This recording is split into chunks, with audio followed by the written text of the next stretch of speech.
નમસ્કાર વિદ્યાર્થી મિત્રો, આપણે યુનિટ 4 રીડ 1ની અંદર માઇન્ડ, બોડી અને મેડિસિન વિશે તમને વાત કરી હતી. આપણે પાઠની શરૂઆત કરી છે. એમાં મિત્રો આપણે જોયું હતું કે આપણી આજુબાજુના લોકો જે છે એ લોકો બધા સરખા હોતા નથી. એમાં કે છે આપણે દરેકના સ્વભાવ અને આપણા સ્વભાવને ઓળખીને આપણે ખુશ રહેવાનો અને સુખી થવાનો પ્રયત્ન કરવો જોઈએ. મિત્રો, આપણે બીજી પણ વાત કરી કે અહીંયા કે છે કે આપણા જે રોગ છે એ બે પ્રકારના છે, જેની અંદર કે છે કે જે ફિઝિકલ ડિઝીઝ અને મેન્ટલ ડિઝીઝ. હવે કે છે આપણે અહીંયા આયુર્વેદની વાત કરવાની છે. તો કે છે according to Ayurveda, physical disease occurs mainly owing to external factors like wrong diet, exposure to pathogens. Mental disease arise mainly from internal factors like wrong use of the senses and the increase of the negative emotion. કે છે mental અને શારીરિક જે રોગો છે, માનસિક અને શારીરિક, એ બંને કે છે નેગેટિવ ઇમોશન્સથી આવે છે. ત્યારબાદ મિત્રો આપણે જોયું તો કે both physical and psychological disease are usually mixed and one seldom occurs without the other.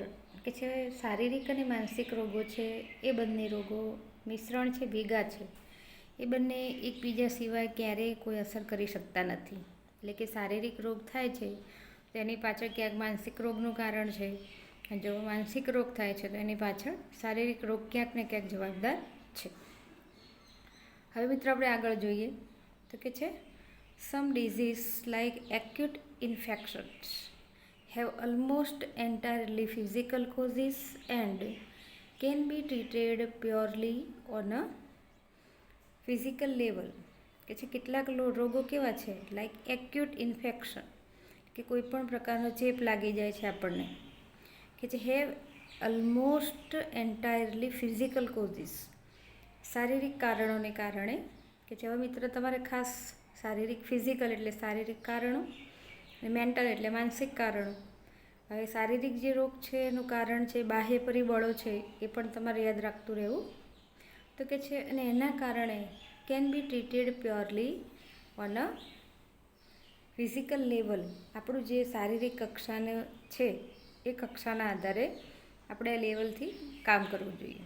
How ever most disease have psychological causes.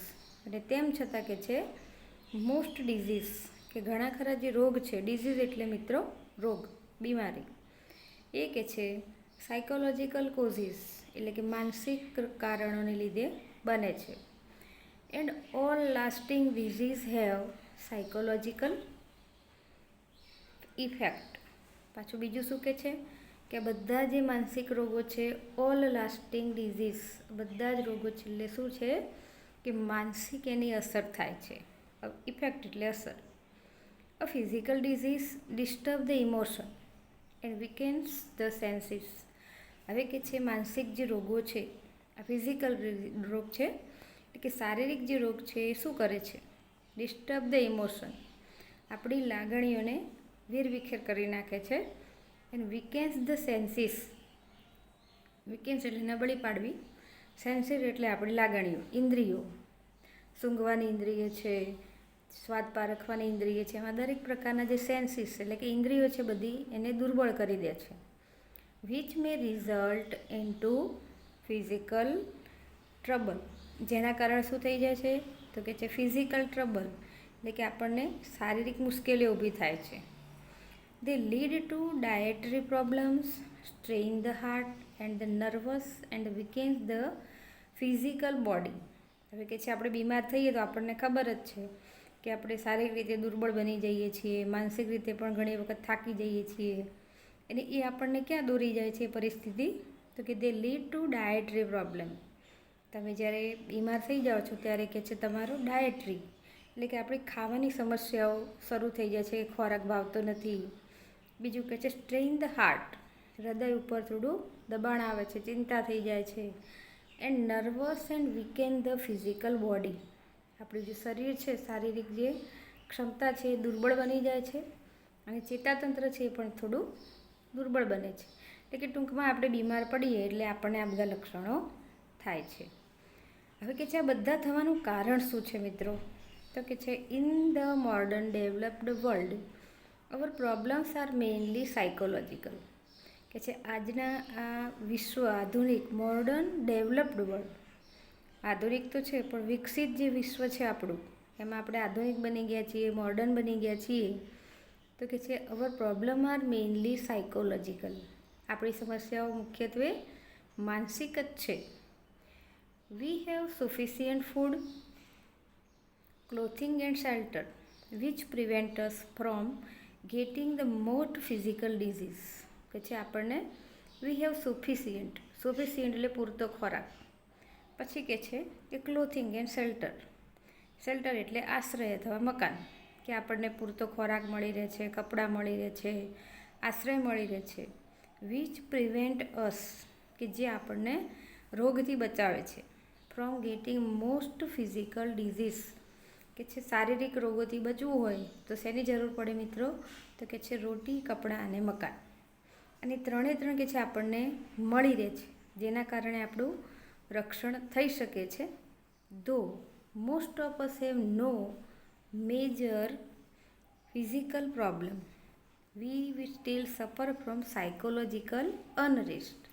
અને કે છે તેમ છતાં most of us have no major problems, physical problem. ને એટલે જ કે છે આપણા બધાને કોઈ પણ ફિઝિકલ પ્રોબ્લેમ નથી, કારણ કે આપણને સારો ખોરાક મળી રહે છે, રહેઠાણ મળી રહે છે, કપડાં લત્તા મળી રહે છે. તો કે છે આપણને શારીરિક રોગ નથી હોતો, પણ physical problems we still suffer from psychological unrest. આપણને માનસિક શાંતિ નથી, આપણે માનસિક શાંતિથી પીડાઈએ છીએ. એટલે જ મિત્રો આપણને શારીરિક રોગનું ક્યાંક ને ક્યાંક એનું અસર દેખાય છે. This unrest may manifest as feeling of loneliness, not being loved or appreciate, anger, stress or anxiety. કે છે આપણને જે શારીરિક જરૂરિયાતો જોઈએ છે, રોટી, કપડાં, મકાન તો મળી રહે છે, પણ હજુ આપણે વી સ્ટીલ સફર, આપણને જે મળવું જોઈએ મળે છે, છતાં હજુ પણ આપણે માનસિક અશાંતિ, અનરેસ્ટ એટલે અશાંતિથી પીડાઈએ છીએ. જેના કારણે આ જે અશાંતિ છે મેનિફેસ્ટ એઝ ફિલિંગ ઓફ, અશાંતિ, અસંતોષ છે એનાથી કે છે આપણા અંદર કેવી લાગણી આવે છે? Feeling of loneliness. આપણને બધું સરસ મળી રહેતું હોય તો આપણે એમ માને કે આપણે એકલા છીએ. નોટ બિંગ લવ્ડ, આપણને કોઈ વહાલ કરતું નથી, આપણને કોઈ ચાહતું નથી, પ્રેમથી બોલાવતું નથી. ઓર એપ્રિસિએટેડ, કે આપણને કોઈ સ્વીકારતું નથી, આપણી કોઈ પ્રશંસા નથી કરતું. આપણને ગુસ્સો આવે છે, આપણને ચિંતા થઈ જાય છે, તણાવ થઈ જાય છે. એટલે કે છે મિત્રો અહીંયા માનસિક જે અસંતોષ છે એની વાત કરી છે. It can lead to the weakening of our physical energy and prevent us from the doing what we really want to do. એટલે કે જો આપણે માનસિક રીતે ભાગી પડીએ તો કે છે એનાથી આપણને તકલીફ શું છે? It can lead to the weakening of our physical energy. એટલે કે જે આપણી જે શારીરિક શક્તિ છે એ શારીરિક શક્તિ પણ આપણે ઘટવા લાગે છે. And prevent us from doing what we really want to do. અને આપણે ખરેખર જે કામ કરવાનું છે એ કામ કરવામાં આપણે બચાવ કરીએ છીએ. તો કે છે મિત્રો અહીંયા આપણને સમજાવે છે કે જે શારીરિક રોગો છે એ શારીરિક રોગોનું મહત્ત્વનું કારણ છે આપણા માનસિકતા. આપણી જે સાયકોલોજીકલ અનરેસ્ટ છે, એટલે કે માનસિક અશાંતિ, માનસિક અસંતોષ હશે તો જ આપણું શારીરિક પણ કે લેવલ છે એ ડિસ્ટર્બ થઈ જશે, બગડી જશે. આપણે ગુસ્સો કરીશું, આપણે ચિંતામાં આવી જઈશું, આપણે તાણમાં આવીશું. એટલે કે છે આ બધા કારણો ઉદ્ભવે છે. આપણને એમ લાગે કે આપણે એકલા પડી ગયા છીએ, પણ મિત્રો આપણને દરેકે દરેક પાયાની જરૂરિયાત તો મળી જતી હોય છે. એટલે કે છે આ બધું થવાનું કારણ તો કે our very way of life breeds the unhappiness. કે છે આપણો જે સૌથી મહત્ત્વનો રસ્તો છે, very way of life breed unhappiness. હંમેશા આપણે દુઃખી થઈએ છીએ અને દુઃખી થવાનું એક પ્રકારનો અહીંયા આરોપણ થઈ જાય છે.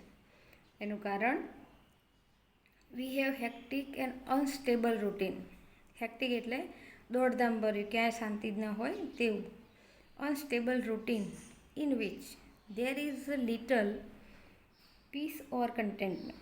આપણું જીવન દોડધામ ભર્યું બન્યું છે મિત્રો, જેના કારણે આપણે અસ્થિર જીવન થઈ ગયું છે, કોઈ નિયમિતતા નથી. એના કારણે અનસ્ટેબલ એટલે અસ્થિર રૂટીન, રોજનું કામ, કે જેનાથી કે જે શું બને છે, લિટલ પીસ ઓર કન્ટેન્ટમેન્ટ. આપણી અંદર કન્ટેન્ટમેન્ટ એટલે સંતોષ અને શાંતિ, એ શાંતિ અને સંતોષ મિત્રો બહુ ઓછા થઈ ગયા છે. We have disturb the organic roots of life like good food, water and air and a happy family life. અને જેના કારણે આપણે દોડધામભરી જિંદગીમાં દોડીએ છીએ, જેનાથી આપણે ડિસ્ટર્બ થઈ ગયા છીએ. ઓર્ગેનિક રૂટ્સ ઓફ લાઈફ એટલે કે જીવનનું જે સૌથી મૂળ તત્વ છે એને ભૂલી ગયા છીએ. એ મૂળ તત્વોમાં કે છે સારો ખોરાક, પાણી અને હવા, અને સૌથી મહત્ત્વનું છે એન્ડ હેપી ફેમિલી લાઈફ. મિત્રો, આ દોડધામભરી જિંદગીની અંદર આપણો બધું જ જે રૂટીન લાઈફ છે ડિસ્ટર્બ થઈ ગઈ છે, જેનાથી આપણે હંમેશા અનહેપીનેસ ફીલ કરીએ છીએ. We live in an artificial world dominated by an urban landscape and mass media. આપણે કે છે આ થવાનું કારણ શું છે? We live in artificial world.